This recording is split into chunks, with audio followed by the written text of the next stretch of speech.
CM చంద్రబాబుపై అలిపిరిలో claymore పేల్చిన ఘటనకి నేతృత్వం వహించిన తక్కళ్లపల్లి వాసుదేవరావు అలియాస్ ఆసెన్న అజ్ఞాతం వీడి ఈ రోజు లొంగిపోతున్నారు. ఛత్తీస్గఢ్లోని బస్తర్ జిల్లా జగదల్పూర్లో ఆ రాష్ట్ర సీఎం విష్ణుదేవ్ సాయి ఎదుట సుమారు 200 మంది అనుచరులతో లొంగిపోతున్నట్టు వార్తలొస్తున్నాయి. ఆసెన్న గత 3 దశాబ్దాలుగా కీలక దాడులకు వ్యూహకర్తగా వ్యవహరించారు.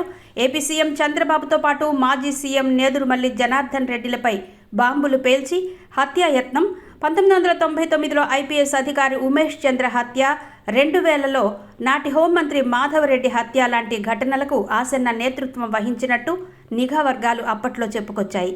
లొంగిపోవడానికి ముందు ఆఖరిగా బైరాంగఢ్ ప్రాంతంలో తన సహచరులతో ఆసెన్న 2 నిమిషాలు భావోద్వేగంగా మాట్లాడారు.